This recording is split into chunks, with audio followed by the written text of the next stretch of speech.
Buenas tardes, les damos la bienvenida a la conferencia del mes de febrero de la Academia Nacional de Ciencias. A continuación, el doctor Walter Fernández, presidente de la ANC, les presentará al expositor de hoy. Saludos cordiales a todas las personas que nos acompañan.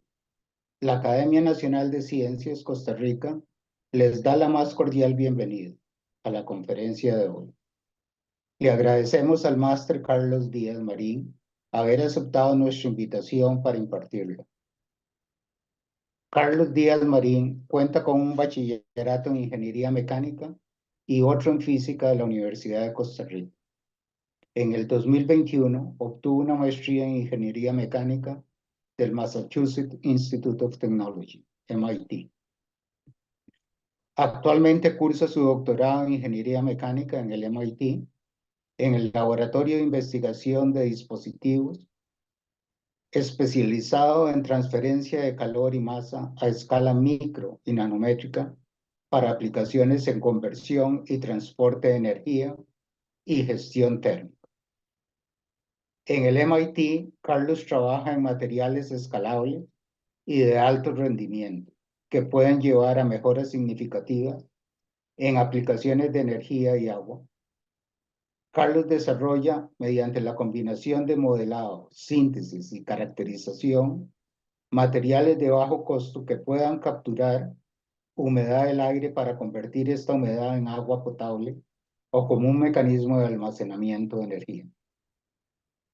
Por sus logros académicos y de investigación, Carlos ha sido reconocido con la beca de sostenibilidad MIT Martin Family, también como un Rising Star en Ingeniería Mecánica por la University of California, Berkeley, y como el Trailblazing Young Researcher en Ingeniería Mecánica por el California Institute of Technology, Caltech, en 2023. A continuación, el doctor Alejandro Jenkins va a completar esta presentación sobre Carlos, antes de darle la palabra a él con su exposición. Alejandro. Bueno, no, nada más quería decir que muchas gracias a Carlos, es un gusto tenerlo como el conferencista de este mes de la Academia. Nada más quería resaltar que Carlos fue alumno mío hace ya algún tiempo en la carrera de física en la UCR, fue lo más destacado que tuve cuando di el curso de termodinámica.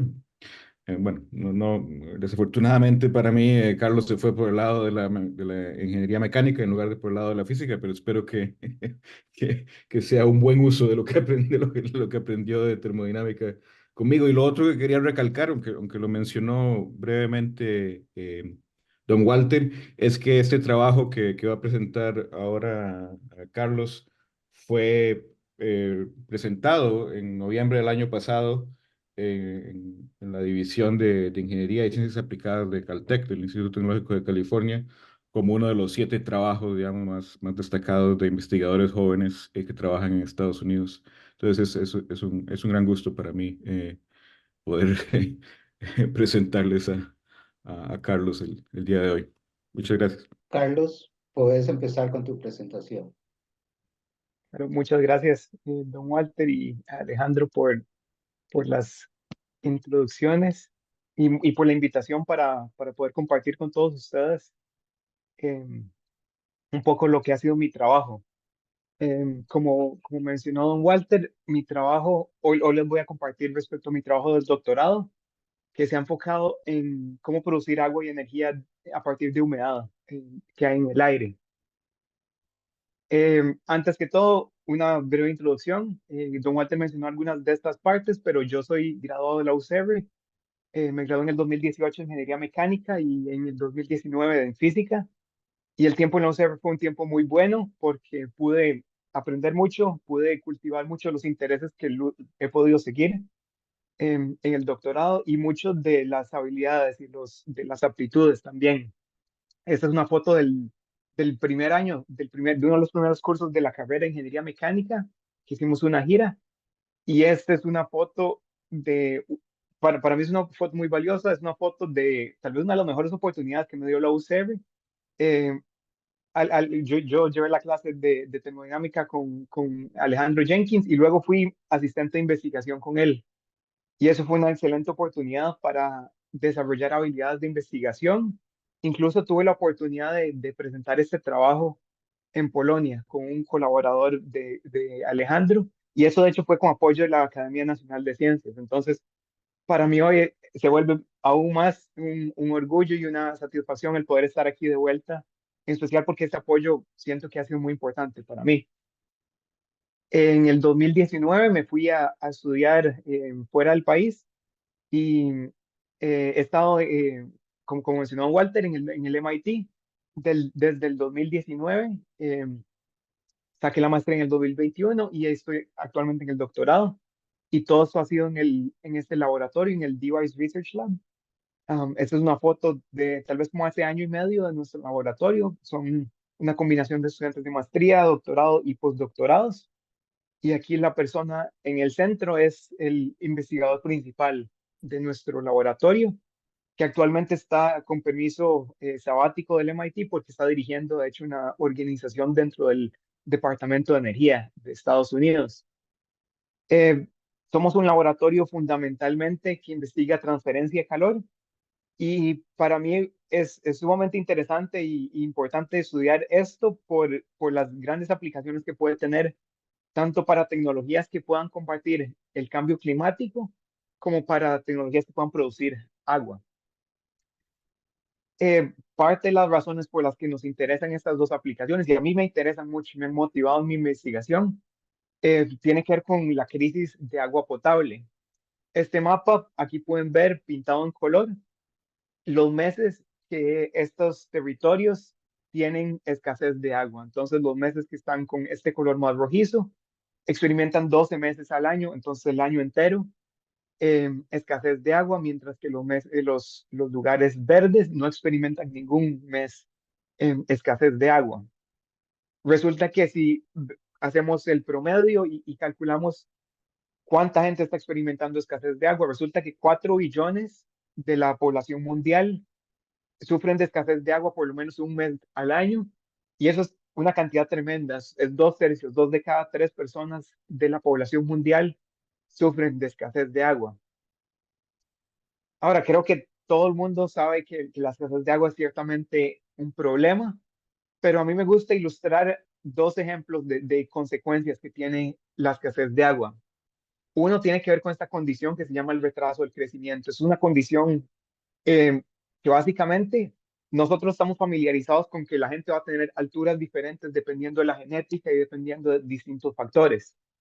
Pero resulta que alrededor de los 8 años, todo el mundo debería tener aproximadamente la misma altura, independientemente de la genética y de la etnicidad, a menos de que esté esta condición que se llama el retraso del crecimiento. Y básicamente eso implica que si uno tiene una malnutrición o una escasez de agua, digamos, no consume suficiente agua durante esos 8 años de vida, usted no va a crecer a lo que debería crecer a esos 8 años.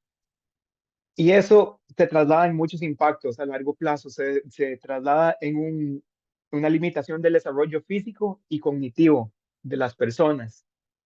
Y se ha cuantificado que esto también a largo plazo también se puede cuantificar en términos económicos y se han estimado que las pérdidas para los países son de más de 135 billones anuales por estas limitaciones cognitivas.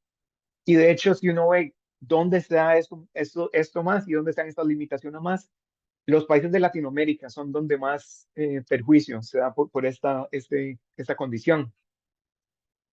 Otro ejemplo que a mí me gusta usar para ilustrar el problema del agua tiene que ver con el tiempo que es gastado en recoger agua. Resulta que en muchos países se consume una gran cantidad de tiempo para recoger esta agua. Entonces, por ejemplo, en países de África subsahariana, eh, básicamente 1 de cada 4 personas le toma más de 30 minutos cada día ir a recoger agua potable. Y eso también tiene un componente de género. Esto recae predominantemente en mujeres y se ha estimado que si uno cuenta todas las horas que son gastadas al día en mujeres en recoger agua, eso son más de 200 millones de horas que se podrían utilizar en educación, en recreación o en cosas más valiosas realmente. Por otro lado, mencioné que parte de nuestras motivaciones tienen que ver con pensar en tecnologías para mitigar la crisis climática y energética. Y particularmente lo que les voy a compartir hoy tiene que ver con el problema de uso de energía en edificios. Resulta que en edificios, tanto comerciales como residenciales, se consume el 40% de la energía en Estados Unidos. Entonces, ciertamente un sector que consume tremenda cantidad de energía y emite mucho dióxido de carbono como consecuencia. Y resulta que de este 40%, más de la mitad de toda esa energía es gastada en calefacción y en aire acondicionado aquí en Estados Unidos. Y eso es parte de lo que nos motiva a nosotros a empezar en transferencia de calor para estas aplicaciones. Ahora, a nivel mundial, si uno ve la población que está creciendo y si uno ve cómo los países están desarrollando más, se ha estimado que el uso del aire acondicionado se va a triplicar para el 2050 a nivel global.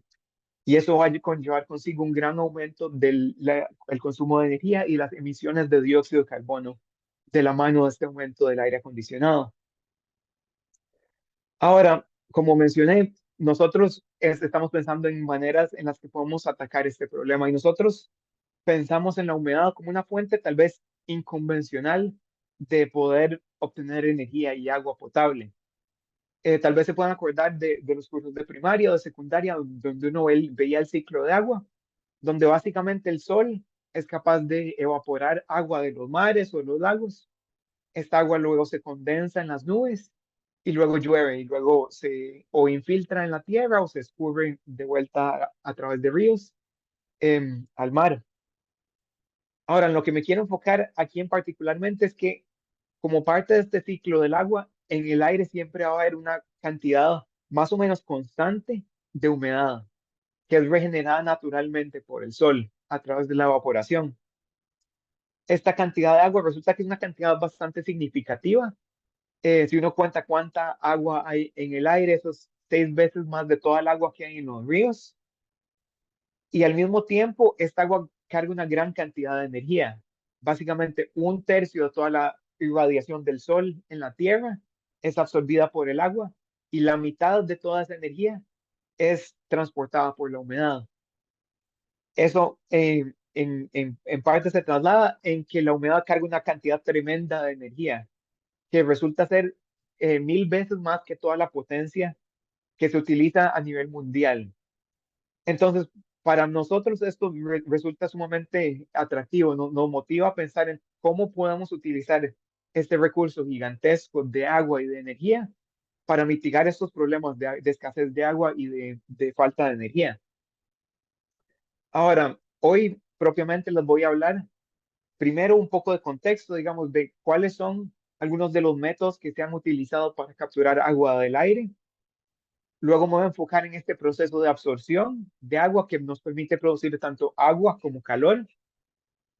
Propiamente luego voy a hablarles de mi trabajo que se ha enfocado en utilizar hidrogeles con sales para lograr este proceso de absorción. Luego un poco de los modelos termodinámicos que hemos desarrollado para entender estos hidrogeles, así mismo como los modelos de transporte, de transferencia de masa para entender esos materiales. Y luego cómo hemos utilizado toda esta teoría y todos esos conceptos que hemos desarrollado para desarrollar materiales que nos permitan maximizar esos efectos de captura de agua del aire.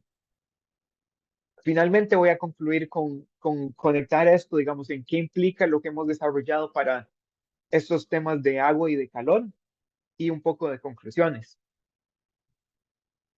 Ahora, hablando de métodos de captura del aire, básicamente existen, digamos, no es una idea descabellada pensar en capturar agua del aire. Y existen tres tecnologías o tres enfoques que se pueden seguir. Y pues, estos enfoques en realidad son familiares para nosotros, la naturaleza los utiliza. El primero consiste en capturar niebla, digamos, la niebla son pequeñas gotas de agua que están suspendidas en el aire. Y de hecho hay organismos en la naturaleza que capturan esta niebla y la utilizan para beber. Por ejemplo, este es el escarabajo de Namibia y se ha estudiado que esos escarabajos tienen un caparazón que tiene una geometría ideal que les permite capturar estas gotas de niebla y dirigirlas para poder tomar esas gotas y poder beber esa agua, incluso en el desierto. De manera tal vez un poco más industrial. Esta tecnología, de hecho, se ha desarrollado en algunos países para poder consumir esta agua. Entonces, en países como Chile o en algunos lugares de Estados Unidos, se van a ver estas mallas, que son básicamente unas mallas metálicas, donde esa rejilla de la malla le permite a uno capturar estas gotas que luego se permite beber. Esto tiene varias ventajas, es eficiente, es relativamente simple y permite producir una relativamente alta cantidad de agua. El problema es que esto requiere de que haya niebla, entonces en muchas partes del mundo esto no va a ser una alternativa. El segundo enfoque consiste en pensar en condensación. Esto igual es un proceso que es familiar para nosotros. Si alguna vez hemos tenido un vaso con agua helada o una bebida fría, hemos visto cómo se forman gotas afuera del vaso y eso es condensación, eso es vapor que está en el ambiente y se está condensando en líquido en el exterior del vaso. Esto también se ha desarrollado de maneras más comerciales, entonces hay compañías que han desarrollado dispositivos que le permiten a uno enfriar un tubo, básicamente, a una temperatura suficientemente baja, más baja que la temperatura de punto de rocío, y al hacer eso uno puede empezar a condensar esa agua y generar agua potable igual del aire. Esto tiene la ventaja de que puede ser un sistema de alta producción, pero tiene varias desventajas, como el requerir electricidad para operar esto y para poder enfriar este tubo que mencionaba, y al mismo tiempo es infactible en condiciones de baja humedad. Por ejemplo, si intentáramos hacer esto en el desierto, esto no generaría agua, esto generaría hielo, de hecho, en el exterior del tubo. Y ahora, el tercer método, que es en el que nos hemos enfocado nosotros, es el de absorción. Esto igual es un método que nos es familiar a nosotros, lo vemos en el día a día.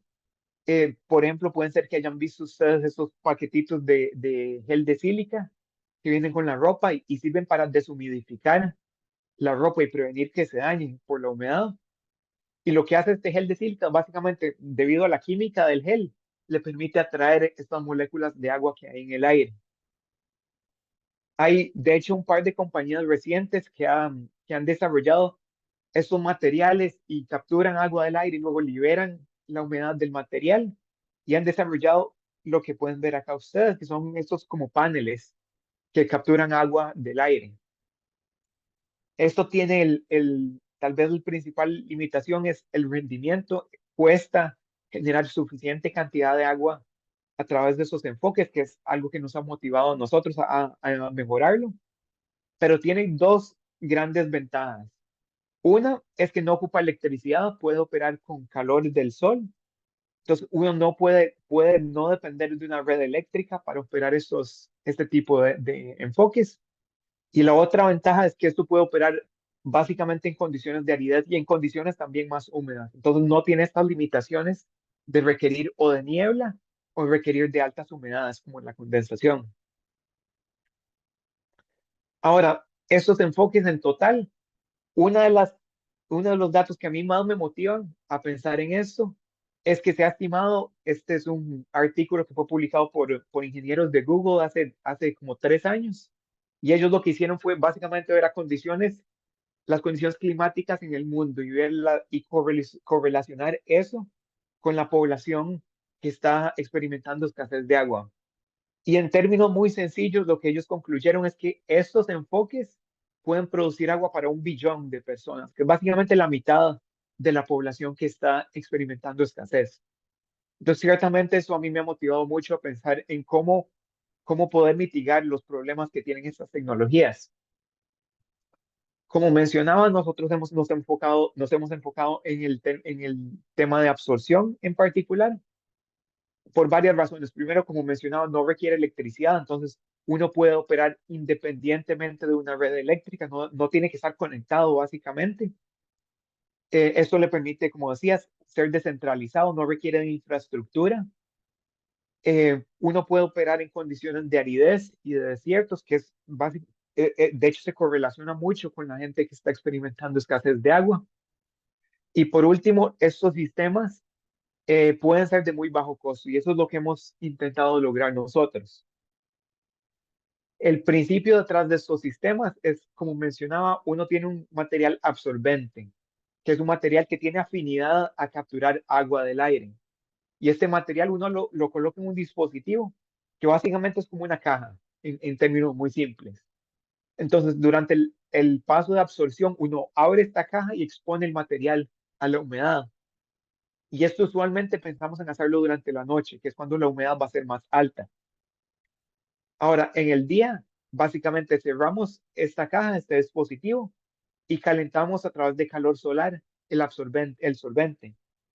Esto le permite a uno liberar vapor que uno puede condensar para generar agua potable. Y de hecho, en nuestro laboratorio ya desarrollado un par de prototipos a través de eso, empezando desde el 2017. Y eso es como un dispositivo de eso se vería. Esta es la caja que les describía. Aquí está el material solvente y aquí uno tiene un condensador que le permite a uno condensar esta agua que uno está liberando. Parte de lo que hace esta tecnología y este principio tan atractivo es que el mismo principio físico se puede utilizar también para generar calor. Y básicamente el principio físico es el mismo. Uno tiene aire con humedad y lo fluye a través de un solvente y conforme el agua es capturada en este material solvente, va a haber una liberación de calor que uno puede utilizar para calentar este aire y este aire caliente uno lo puede utilizar para calentar casas y edificios. Y en muchos países, aquí yo estoy en Boston, por ejemplo, y aquí la temperatura en la mañana era como -7 grados. Entonces, esta energía es realmente muy útil para lugares como este. Y nosotros igual pensamos en utilizar esto de una manera cíclica. Entonces, una vez que uno ha capturado esta agua, uno provee calor al solvente para liberar esta agua y poder operar de una manera cíclica. Esto en ciertos puntos se parece como una batería. Uno está almacenando energía en la forma de calor. Entonces, a mí me gusta mucho comparar eso con una batería. Una batería almacena energía en electricidad. Aquí uno está almacenando energía como calor. Esto tiene la ventaja, si uno lo compara con otras tecnologías de almacenamiento de energía, de que uno puede tener una alta densidad, más alta que las baterías de ion de litio, por ejemplo, y el costo también puede ser más bajo que las baterías de ion de litio. Y por último, esto también tiene la ventaja que si uno, por ejemplo, cierra la caja, digamos, cierra el dispositivo, estas baterías pueden operar sin descarga. Entonces uno puede almacenar energía por semanas, meses o incluso años. Ahora, hablando un poco de este contexto, voy a enfocarme ahora en lo que hemos desarrollado nosotros propiamente, lo que me he enfocado yo, que tiene que ver con esos hidrogeles. Como mencionaba anteriormente, en nuestro laboratorio hemos desarrollado unos prototipos que utilizan este concepto, pero la limitante ha sido los materiales, que básicamente no hemos logrado generar cantidades significativas de agua a través de estos enfoques. Y eso mucho tiene que ver con los materiales.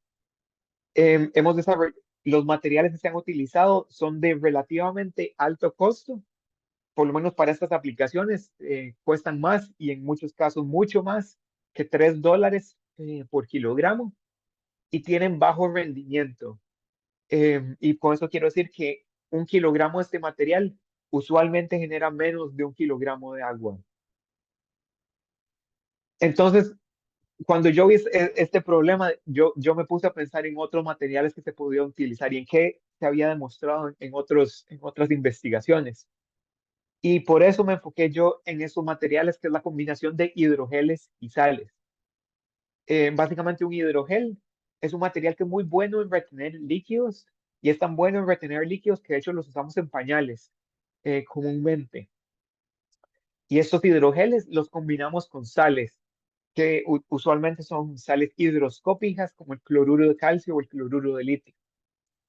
Ahora, este material tiene una gran ventaja. Los hidrogeles son de muy bajo costo y las sales también son de muy bajo costo. De hecho, son tan de bajo costo que aquí en Boston, eso es una foto que yo tomé aquí en el campus, estas sales, el cloruro de calcio, por ejemplo, las tiramos a las calles y eso nos permite derretir la nieve cuando es en el invierno. Y esto habla un poco del bajo costo que puede tener este material y fue una de las motivaciones que a mí me motivaron para pensar en este material. Otra ventaja tiene que ver con la síntesis, que es realmente sencilla. En este video pueden ver el proceso de síntesis, que es realmente sencillo. Digamos, uno tiene una solución de agua con la sal, el polímero, un par de otros componentes, un iniciador, y yo agregué en el último momento un acelerador. Ahora se puede ver como rápidamente uno pasa de tener una solución a tener como esta especie de masa, digamos, que de hecho se parece mucho a gelatina. Lo que hacemos usualmente es, antes de formar este tipo de gelatina, que es el hidrogel, lo vertemos en un molde o en un contenedor, y luego de que se da este proceso de gelatinización, uno forma este hidrogel, que aquí lo pueden ver, es usualmente transparente y retiene esta forma del molde donde uno la formó. Si uno pudiera como hacer zoom dentro de este material, uno vería que de una manera más microscópica uno tiene cadenas de polímeros que están conectadas en enlaces químicos y que están rodeadas en iones de sales en agua. Ahora, este proceso de síntesis tiene dos grandes ventajas. Uno, la gran simplicidad. En este video pudieron ver lo rápido que es hacer uno de estos materiales. La otra gran ventaja que hay es que hay varios parámetros que podemos cambiar. Podemos cambiar la química del polímero, podemos cambiar las sales que estamos utilizando, podemos cambiar las propiedades mecánicas de estos materiales, así como las propiedades macroscópicas, la forma, el espesor, la porosidad de estos materiales. Todo eso con lograr maximizar el rendimiento que uno tiene. Y precisamente en términos de rendimiento hay tres propiedades que nos interesan. La primera es la absorción neta, que es cuánta agua está capturando estos materiales relativa al peso del material. La segunda es la cinética, qué tan rápido es el proceso de captura de agua. Y la última es la entalpía, el calor asociado a este proceso de captura, que por ejemplo, si uno está almacenando energía, esto le dice a uno cuánto calor está almacenando uno. Ahora, idealmente, nosotros queremos ser capaces de controlar y predecir estas propiedades a partir del material que estamos sintetizando. Pero eso es algo que no existía en la literatura. Básicamente, si usted estaba haciendo un material de estos, usted tendría que sintetizarlo, medir estas tres propiedades en tres máquinas distintas, tomar esos números, y si el valor no es el que usted desea, entonces se repite el proceso de nuevo. Y es un proceso muy iterativo que nos ha limitado la capacidad de desarrollar materiales con alto rendimiento. Entonces, uno de mis mayores enfoques ha sido desarrollar estas habilidades predictivas a través de modelos de termodinámica y de transferencia de masa. Para desarrollar esos modelos, uno piensa en estos hidrogeles como una combinación de polímero, de sales y de agua que están en contacto con una mezcla de agua y de aire, que es lo que tenemos alrededor de nosotros. De manera termodinámica, describimos ambas fases, o sea, el hidrogel y el vapor en el agua, en términos del potencial químico. Entonces, hay un potencial químico de agua en el vapor y hay un potencial químico de agua en el hidrogel. Y nos interesa este potencial químico porque básicamente el vapor, el agua, va a ser transferida de un potencial químico alto a un potencial químico bajo. Entonces, ciertamente una variable de interés. En equilibrio, que es lo que gobierna la absorción neta, estos dos potenciales químicos van a ser los mismos. Y eso básicamente le dice que el hidrogel ya no va a capturar más agua, está en equilibrio con el ambiente. Usando termodinámica, el potencial químico del vapor es muy fácil de predecir. Básicamente uno asume que es un gas ideal y lo puede escribir en términos de la constante de gas ideal, la temperatura y la humedad relativa del ambiente. Y entonces ahora el objetivo es poder estimar, poder calcular este potencial químico de agua en el hidrogel. Para eso de termodinámica podemos calcular esto como la derivada parcial de la energía libre de Gibbs con respecto a la concentración de agua. Y entonces ahora el objetivo es estimar esta energía libre de Gibbs. Y cuando tenemos eso, podemos calcular el potencial químico de agua en el gel y podemos calcular esa condición de equilibrio. Ahora, para calcular esta energía libre de Gibbs, pensamos en este material que de nuevo es una combinación de agua, iones y polímero en términos de una malla de sitios atómicos. Entonces uno se puede imaginar como un cubo en tres dimensiones, donde en cada subespacio de ese cubo uno puede colocar una molécula o un átomo. Entonces, ahora uno puede acomodar los polímeros, puede acomodar el agua y puede acomodar los iones. Ciertos espacios de esa malla van a ser ocupados por esta cadena de polímeros, ciertos espacios por las moléculas de agua y ciertos espacios por iones de las sales. Y ahora, dependiendo de cómo estén acomodados esos diferentes componentes, esto va a llevar, va a resultar en diferentes términos termodinámicos. El primero es la entropía de mezcla, que básicamente tiene que ver en cómo uno puede reorganizar esos diferentes componentes. Entonces, si uno alterna esta molécula de agua con este ion, eso conlleva una entropía de mezcla. Básicamente con cómo está configurando uno esos diferentes componentes. También hay una energía de mezcla, una entalpía de mezcla, que tiene que ver con que una molécula de agua va a tener diferentes interacciones o con el ion o con otras moléculas de agua o con el polímero. Entonces, si yo muevo esta molécula de agua de esta posición, por ejemplo, a esta otra posición, va a haber un cambio en las energías del sistema. Y eso es lo que esta entalpía captura.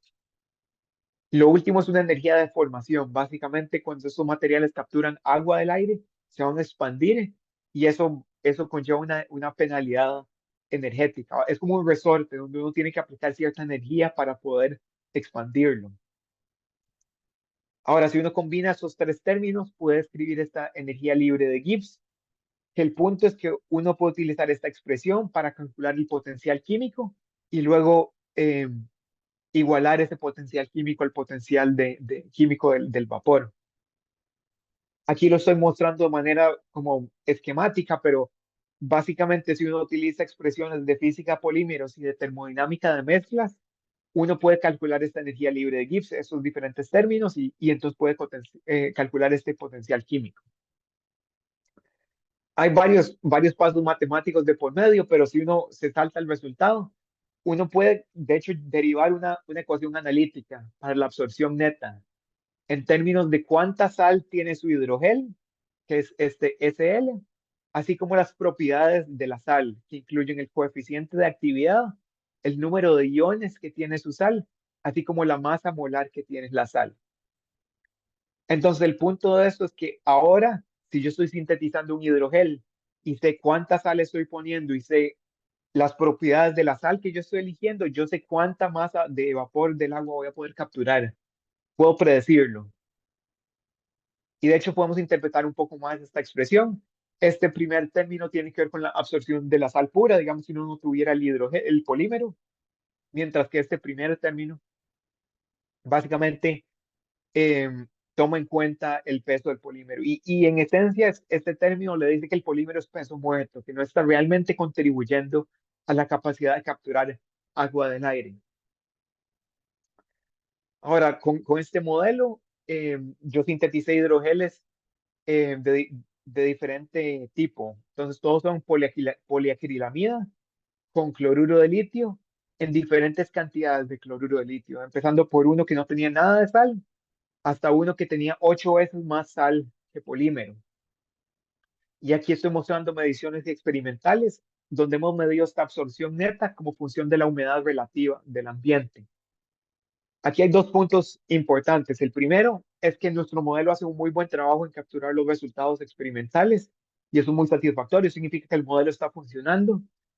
Lo segundo es que tanto el modelo como los experimentos muestran este aumento muy significativo de la capacidad de capturar agua conforme uno más aumenta la cantidad de sal. Entonces, si uno empieza con un gel sin nada de sal, y luego aumenta un poco la cantidad de sal, uno aumenta dramáticamente la capacidad de capturar agua.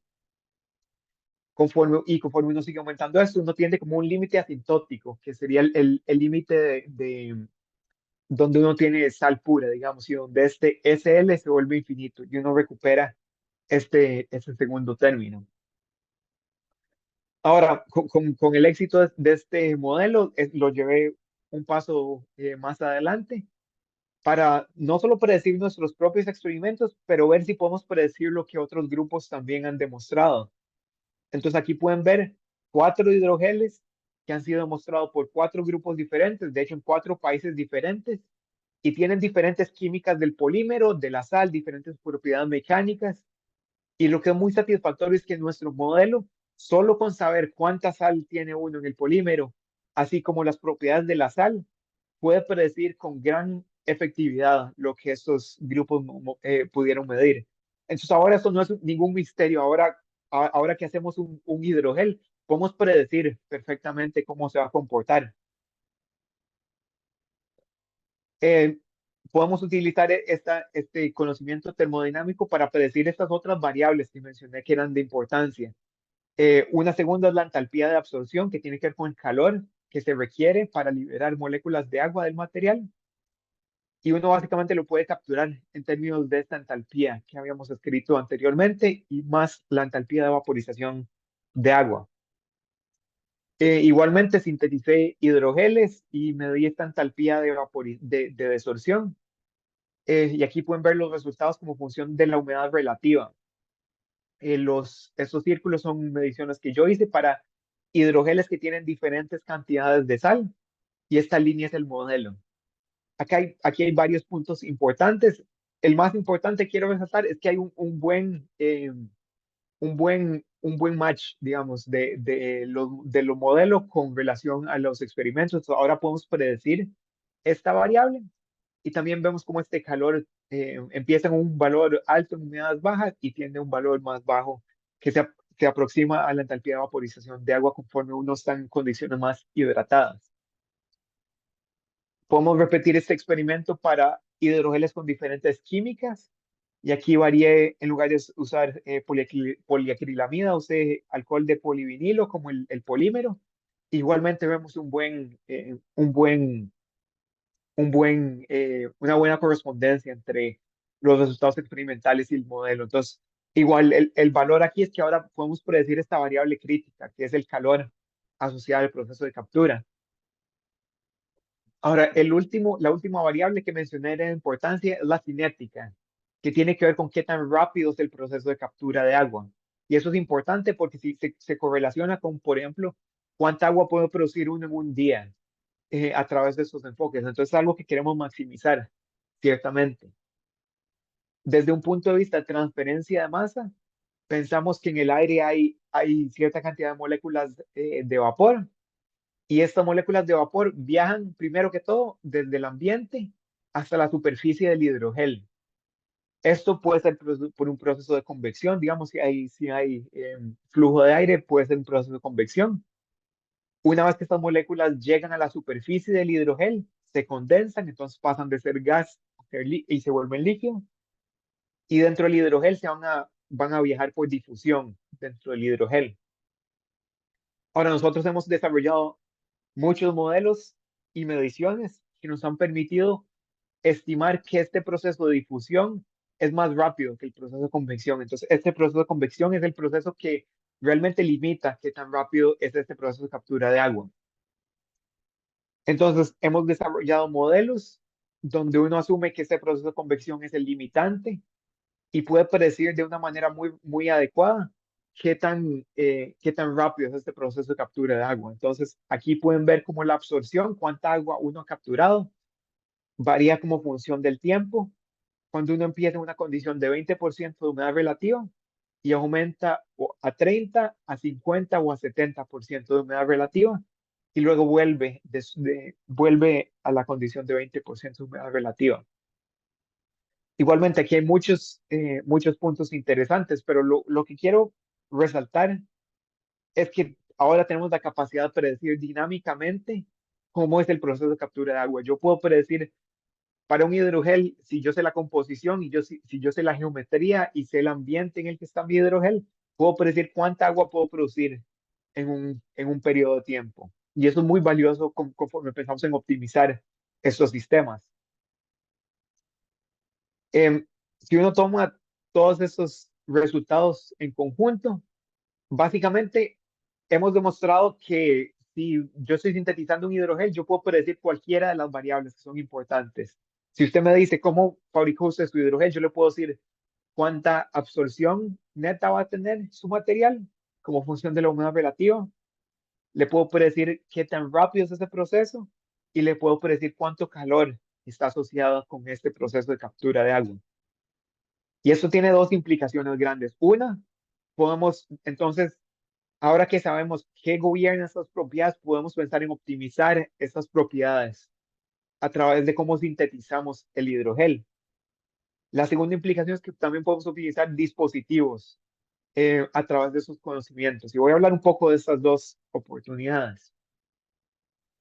Eh, Básicamente de nuestros estudios de absorción neta, en términos muy sencillos, nosotros logramos descifrar que el polímero no está realmente contribuyendo al proceso de captura, que es como una matriz, básicamente, que usted la requiere para prevenir que la sal y el agua salada se esparza y se pueda contaminar con el agua que usted está produciendo. Pero este polímero es algo como que uno quiere minimizar. Y esto también lo veíamos de la expresión que mostraba anteriormente. Entonces, con ese conocimiento, pensamos en un proceso que nos permitiera maximizar esta cantidad de sal y minimizar la cantidad de polímero. Entonces, en el proceso de síntesis que seguimos en esta parte, básicamente empezamos con un hidrogel seco, un hidrogel que es puro plástico y no tiene nada de sal. Y le permitimos capturar agua en una solución acuosa que tiene agua y cloruro de litio. Y esto es importante porque conforme el gel se expande y captura este líquido, a uno le está permitiendo cargar el gel de estos iones de litio y de cloruro, que son importantes para el proceso de captura de agua. Nosotros estudiamos este proceso como función de diferentes concentraciones de sal. Aquí pueden ver la masa del hidrogel normalizada por la masa inicial del hidrogel como función del tiempo para diferentes concentraciones de sal que uno está utilizando. Yendo de 0 a una solución que es 100% saturada, este porcentaje de saturación. Ahora, aquí hay igual diferentes resultados que son interesantes, pero lo que quiero resaltar es que independientemente de qué salinidad esté utilizando uno siempre puede lograr que el gel capture grandes cantidades de agua y de sal, que en varias ocasiones exceden 40 veces. Significa que el gel capturó 40 veces su peso en agua y en sal. Como mencionaba, es lo que queremos maximizar. Precisamente medimos esta salinidad de los hidrogeles que estamos sintetizando como función de la concentración. Aquí lo que pueden ver es cuántas veces más sal que polímero tiene el gel que uno está sintetizando. Y la clave, lo que quiero resaltar acá, es que uno puede lograr colocar grandísimas cantidades de sal en este hidrogel, casi tanto como 25 veces más sal que polímero en el hidrogel. Y eso es la clave, como habíamos encontrado en nuestros estudios. De hecho, los geles son tan salados que así es como se ven. Eso es una mitad de uno de estos geles y este está en su estado seco. Y ven como realmente se comporta como una sal, como una piedra, es blanco. Y si uno lo ve en el microscopio de electrones, se ve como una piedra, de hecho. Pero lo que es importante para nosotros es que una vez que uno expone el material a humedad del aire, uno puede volverse un gel y puede retener esa humedad del aire y puede operar esto como de manera cíclica. Entonces, uno se vuelve un gel conforme captura humedad y luego uno puede de nuevo secar el gel y liberar esa humedad. Ahora, el punto clave para nosotros es que como logramos maximizar la cantidad de sal que tienen estos hidrogeles, demostramos un valor récord, de hecho, de absorción neta, donde si uno tiene, por ejemplo, 1 kilogramo de esos materiales, uno puede capturar 1.8 kilogramos de agua, incluso en condiciones sumamente áridas, como son 30% de humedad relativa. Esas son condiciones que uno tendría en un desierto. En Costa Rica uno tendría tal vez como el doble de humedad o más, y uno podría capturar como el doble o más de humedad, que son, como mencionaba, valores récord, digamos, comparado con cualquier otro absorbente que se ha demostrado anteriormente. Este que hemos desarrollado nosotros es el material que captura y retiene la mayor cantidad de agua del aire. Ahora, como parte final, quiero conectar esto a lo que empezamos y qué implica lo que hemos desarrollado para estas aplicaciones de agua y de calor. Desde el punto de vista de producción de agua, hemos desarrollado un material que si uno combina el costo del material, que es sumamente bajo, con el rendimiento que demostramos. Este material, básicamente, por cada dólar que cuesta el material, uno puede capturar 18 kilogramos de agua, incluso en condiciones de realmente aridez. Para poner esto en contexto, este valor que hemos demostrado exige 100 veces un límite que se había estudiado como el límite de viabilidad económica para esos enfoques. Entonces, esto demuestra que a través de lo que hemos desarrollado nosotros, hemos logrado impulsar esto en términos de viabilidad económica para poder producir agua con el balance económico deseado. Ahora, desde el punto de vista de dispositivos, actualmente estamos construyendo estos dispositivos. Lamentablemente no les puedo mostrar cómo se ve eso en este momento, pero la clave es que como nosotros ahora entendemos las propiedades de este hidrogel y todas las propiedades que importan, ahora podemos optimizar esos dispositivos y podemos maximizar cuánta agua se produce con estos enfoques. Desde el punto de vista de almacenamiento de energía, la gran capacidad de capturar agua del aire se traduce en que este material tiene una densidad energética sumamente alta, que es de hecho 4 veces más que las baterías de ion de litio. Igualmente, todos los modelos que hemos desarrollado nos permiten optimizar esos dispositivos y nosotros estamos construyendo un intercambiador de calor que si hay algún ingeniero mecánico en la audiencia, van a reconocer esto. Básicamente, estamos desarrollando el primer intercambiador de calor que utiliza hidrogeles y en teoría de transferencia de calor en bachillerato, por ejemplo, hay un capítulo entero de diseño de intercambiadores de calor. Y a través de los modelos que hemos desarrollado nosotros para esos hidrogeles, podemos acoplar estos modelos que hemos desarrollado nosotros con la teoría clásica de diseño de intercambiadores de calor para poder maximizar y diseñar estos intercambiadores de calor para poder maximizar el efecto positivo en términos de almacenamiento de energía. Ahora, yo este año me voy a estar graduando, si todo sale bien, pero va a ser un año muy interesante porque van a haber pruebas donde todo el conocimiento que hemos desarrollado finalmente va a ser probado en el campo. Entonces, si todo sale bien, en mayo voy a estar haciendo pruebas de campo en Chile, en la región de Coquimbo específicamente, y vamos a ir ahí porque es una región de sumamente alta aridez, una región que está justo al sur del desierto de Atacama. Entonces vamos a estar haciendo pruebas. Y nuestro objetivo es realmente poder probar en condiciones extremas y igualmente ser capaz de producir suficiente cantidad de agua del aire. Y desde el punto de vista de almacenamiento de energía, también estamos desarrollando ese intercambiador. Lo vamos a estar haciendo pruebas en conjunto con RIM, que es una empresa líder en temas de aire acondicionado. Y nos emociona mucho que nuestros modelados en conjunto con los de RIM muestran que lo que hemos desarrollado nosotros puede aumentar en un 40% el COP, la eficiencia básicamente de estos sistemas de aire acondicionado. Entonces, sí, sumamente importante. Con eso concluyo y solo para recapitular, a mí me gusta pensar como en esta progresión donde realmente la teoría y como esta perspectiva fundamental ha informado mucho lo que desarrollamos posteriormente. Entonces, gran parte de mi doctorado se ha enfocado en desarrollar modelos de termodinámica y de transferencia de masa que permiten predecir todas estas propiedades clave que mencionaba, que eran la absorción neta, la entalpía y la cinética. Luego hemos utilizado estos modelos para desarrollar materiales que son de muy bajo costo, de menos de 10 centavos por kilogramo, y que aún con ese costo tan bajo pueden demostrar un rendimiento sumamente alto. Y eso es solo posible a través de nuestros modelos.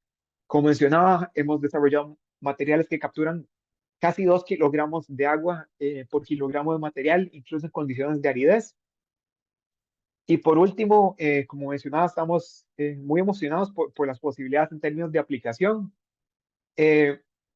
Siento yo que con el bajo costo y con la capacidad de diseñar esos materiales que tenemos unas oportunidades muy positivas de hacer impacto en esto.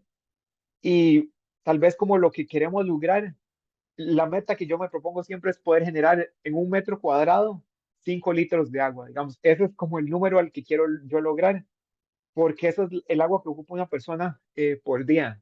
Y si logramos hacer esto a bajo costo y en cualquier geografía, esto potencialmente puede ser muy importante en términos de producción de agua. Y como mencionaba también, la aplicación de energía, ciertamente muy importante para poder tanto reducir el consumo de electricidad como los costos de este consumo de electricidad. Con eso concluyo, solo agradecimientos breves.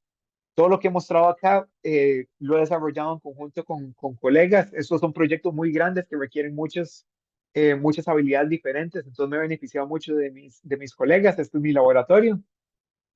También mucho del apoyo de mis advisors, Evelyn y Gan, así como varios colaboradores que hemos tenido en el MIT y el financiamiento. Y con eso em, estoy, estoy anuente a tomar cualquier pregunta o comentario. Gracias. En el chat, una consulta de Humberto Gómez que dice, asumiendo que el agua capturada es potable, ¿cómo se logra que agua capturada no esté saturada de sal? Y también dice, en términos prácticos, ¿podrías indicar el costo por M3 del agua? Metro cúbico. Pues sí, perdón, sí, cúbico. Pensando que se debe estar el alcance al público.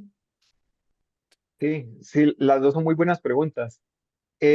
Básicamente, como parte del proceso de desorción, o sea, en el primer proceso, que es el proceso de absorción, el hidrogel con la sal capturan el agua. En la segunda parte del proceso, uno en esencia está desalinando esa agua, uno está proveyendo calor y eso evapora el agua y deja atrás la sal. Eso es como si uno agarrara una olla en la cocina y le pone un montón de sal y pone agua. Al final uno evapora el agua y deja la sal depositada. En términos de costo, eso depende mucho de la durabilidad del material. Y eso no hablé de eso acá, pero para nosotros ha sido un enfoque también muy, muy fuerte. Em, Básicamente, nosotros hemos demostrado que el material puede durar por lo menos 8 meses. Y si uno dura 3 meses, el costo de producción de agua es más bajo que el costo de agua botellada. Entonces es positivo porque uno podría, por ejemplo, reemplazar el uso de agua botellada cuando eso es el caso, pero también nos interesa seguir bajando ese costo, digamos, y conforme aumente la durabilidad y conforme uno optimice el sistema, es posible ser competitivo con, por ejemplo, el agua que se produce con desalinización comercial o incluso con el agua, incluso si uno pudiera extender esa durabilidad tal vez a años, a 10 años, es posible ser competitivo con el agua que uno toma, digamos, del tubo.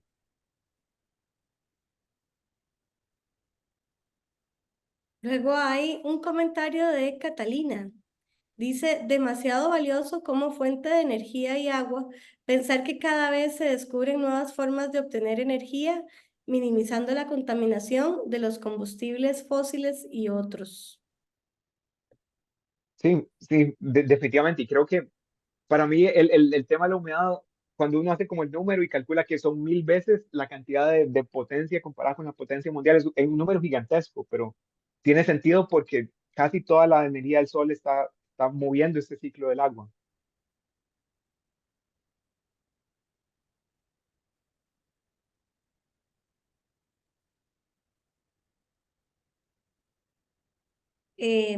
Vamos a ver, tenemos Elena Molina, dice, hola, felicitaciones Carlos por este trabajo de punta y que busca soluciones para grandes problemas.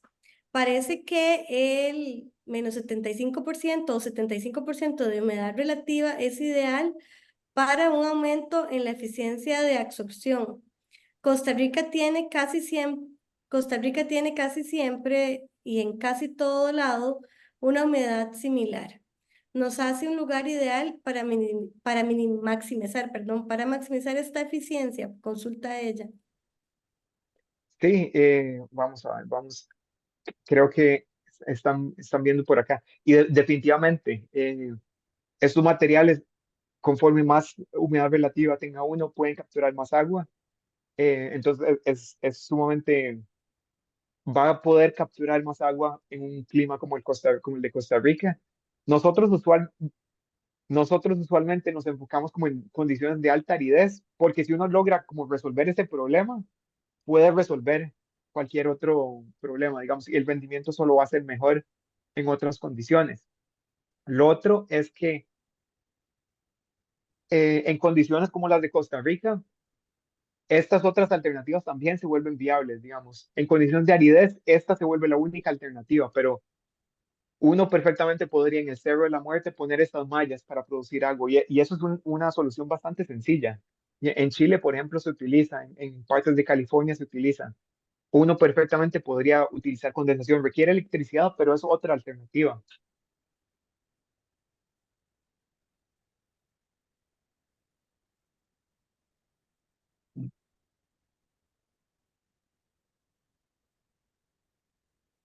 ¿Alguna otra consulta, ya sea por Zoom o por el Facebook?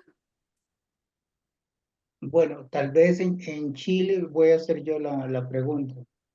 Eh, ¿Cuándo es que van a hacer la prueba en Chile? Pronto, ¿verdad? Sí, Entendí. Este, no, porque es muy importante. El modelo predice bastante, muy bien, me parece a mí. sí, Y sí. entonces dice, bueno, yo tengo ese hidrogel, ¿cuánta agua voy a producir o eso? Pero hay que ir al lugar para ver si realmente funciona, es la última etapa, ¿verdad? Entonces esa parte va a ser crucial, diría yo. Sí, por supuesto. Y yo cada vez, ahorita hemos desarrollado el prototipo y lo validamos aquí en el laboratorio.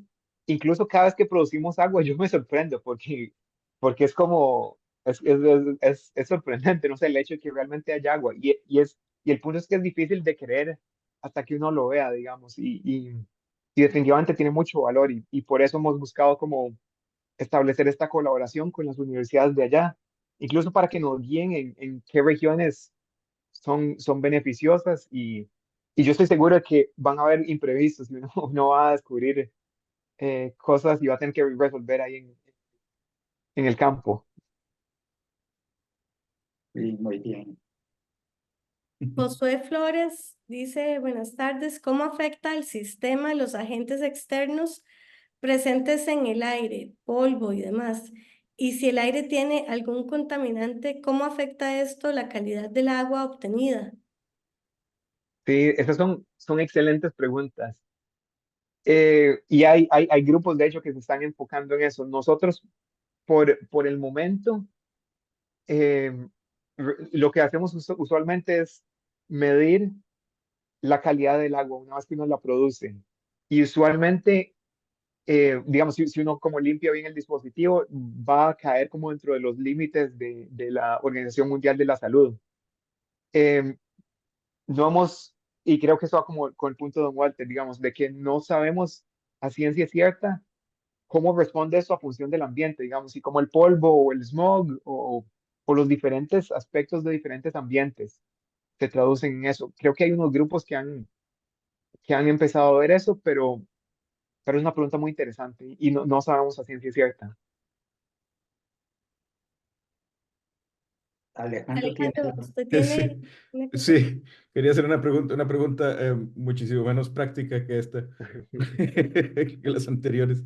Porque yo recuerdo alguna vez que me interesé en el tema, además, no sé si usted y yo hemos hablado de esto. Hay una relación entre el calor latente de evaporación y la tensión superficial del líquido. Bueno, hasta donde entiendes porque, sí, digamos, el calor latente es cuánto le toma a uno, digamos, tomar una molécula y sacarla del líquido y llevársela a la fase gaseosa. Y entonces en ese proceso tiene uno pues, que deformar la superficie del líquido un poquito. Ujú. ¿Hay alguna comprensión, digamos, de ese estilo, de estas entalpías de absorción? ¿Qué es lo que está haciendo uno, digamos, cuando toma una molécula y la saca del hidrogel o la mete? ¿Qué es lo que está haciendo uno microscópicamente, físicamente ahí al meter o sacar la molécula de agua? Sí, O sea, vamos a ver. Primero que todo, tiene sentido que la tensión superficial y la entalpía de evaporación se correlacionan porque microscópicamente es atracciones intermoleculares. Sí. Entonces, eso tiene sentido. Como yo usualmente interpreto nuestros resultados, es básicamente vamos aquí, ajá, que por ejemplo, si uno mezcla sal con agua, eso tiene una entalpía de evaporización. Ujú. No de evaporización, una entalpía de mezcla. Ajá. Em, y eso es parte de las razones por las que uno tira sal aquí a la calle.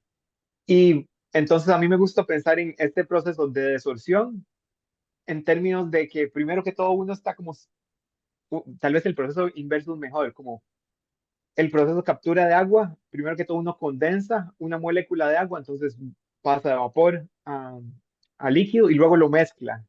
Entonces yo pienso en la suma de esas dos entalpías, la entalpía de mezcla y la entalpía de condensación. Y la de, Como si microscópicamente uno condensara una molécula en líquido y no la mezcla y luego la mezcla. ujú. Pero esa sería la misma que el calor latente de evaporación. No porque le está agregando esa entalpía de mezcla. Bueno, sí, sí, pero los dos términos. Hay un término, digamos, que es el calor latente de evaporación y un término que es la entropía de mezcla. Exacto, y eso es lo que Ujú. esta expresión hace, de hecho. Esto es la entalpía de mezcla, Ajá. básicamente. Ah, sí, entropía de evaporación de agua. Sí, eso es lo mismo que el calor latente, sí, por Exacto, sí, sí, evaporación. exactamente. Sí, Ok. pero ahora, pensando si uno piensa aún más microscópico, es sumamente complicado porque uno tiene un sistema con iones y uno no sabe si realmente lo que pasa en la interfaz es representativo de lo que pasa en el bulk.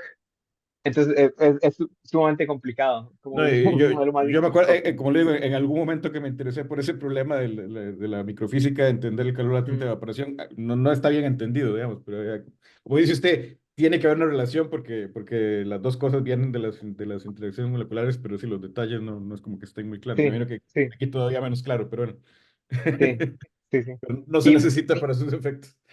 sí, sí, sí.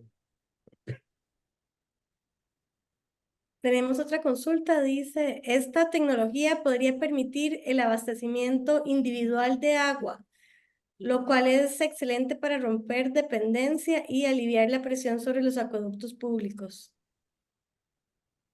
Sí, sí, definitivamente. Nosotros, nuestra visión como en un mundo donde todo sale bien es que uno puede tener esto en el techo de la casa o adentro de la casa y producir suficiente para que una persona pueda beber, por ejemplo. Y la semana antepasada estuve en una conferencia de este tipo de tecnologías y había un expositor de Medtronic, que es una compañía médica, y ellos mencionaban una aplicación muy interesante que me pareció a mí, que es, mencionaba que para la gente que tiene diálisis, o sea, que le tienen que hacer diálisis, ellos requieren una solución de diálisis. Y yo no me sé los detalles, pero básicamente lo que hace Medtronic es que en una como gran planta producen esta solución, este líquido, y luego la mandan a cada persona. Y en muchos casos de gente como adulta mayor y le dan cada mes un gran paquete, digamos, de solución. Y eso es incómodo, digamos, y no ideal, y es costoso, digamos. Uno tiene que cargar todos estos camiones con estas soluciones.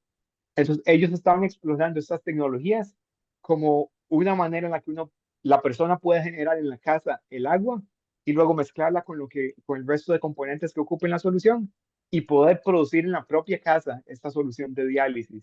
Y a mí me pareció muy interesante porque hay como aplicaciones que uno nunca ha pensado que poder descentralizar esto permite.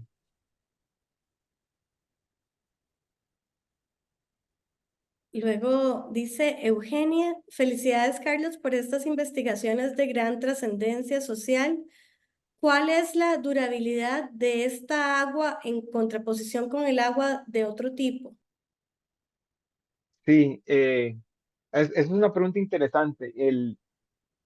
Básicamente, digamos que uno pone agua en un contenedor, va a haber crecimiento bacteriano. Y eso depende más del contenedor que de cómo uno produjo el agua.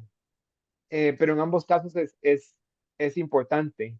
Desde un punto de vista práctico, uno posiblemente querría ponerle como cloro, que es lo que uno hace en Costa Rica, digamos, con el agua, para prevenir este tipo de cosas. Em, pero sí, digamos, como mencionaba, la calidad de agua, tal como uno la produce, usualmente cae como entre los límites de la Organización Mundial de la Salud, si uno como que hizo un buen trabajo limpiando el sistema. Tenemos un comentario por Facebook de Leonora de Lemos y dice: muchas felicidades, Carlos. Excelente su trabajo y su exposición. Estaremos pendientes de los resultados finales. Gracias. Ese es mi profe de termodinámica de ingeniería mecánica, su contraparte. Ajá. Bueno, pero yo creo que por lo menos esta parte sonaba más a física que... Sí, sí, en ingeniería mecánica uno nunca le enseñan del potencial químico, Ah, eso sí es mucho entonces más física. eso se lo enseñé yo, sí. Muy bien.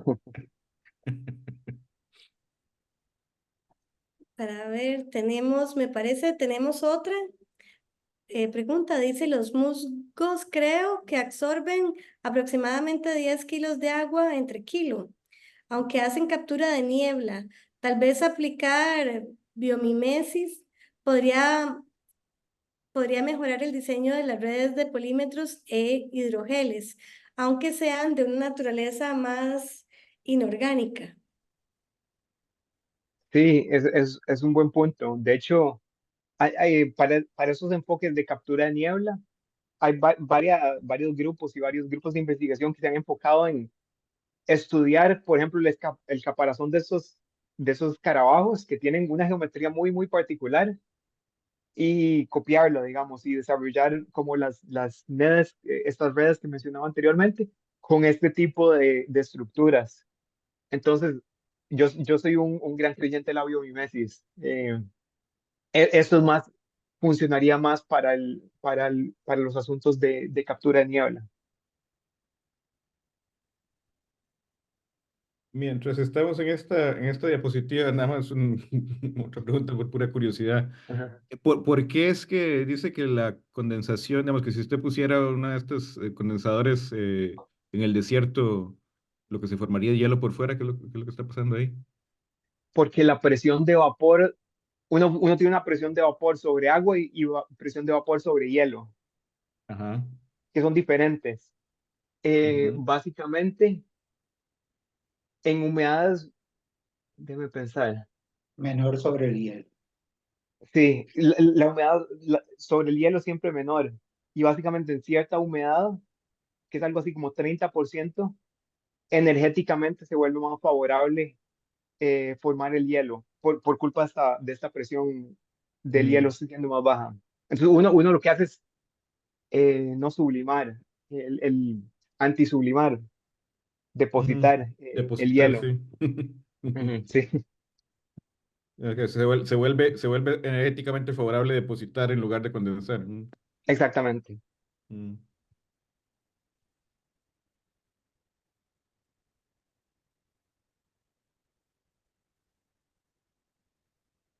No tenemos más preguntas en el Facebook Live y tampoco acá por Zoom. Entonces, muchísimas gracias, Carlos, por habernos compartido esta interesante e importante conferencia del día de hoy. Y bueno, les deseamos a todos una muy buena tarde. Muchas gracias por acompañarnos y nos vemos en el próximo mes en la conferencia de marzo. Muchas Bueno, gracias a Carlos, hasta todos. luego. Muchas gracias, Muchas don gracias. Walter, Andrew, Diana. Muchas gracias.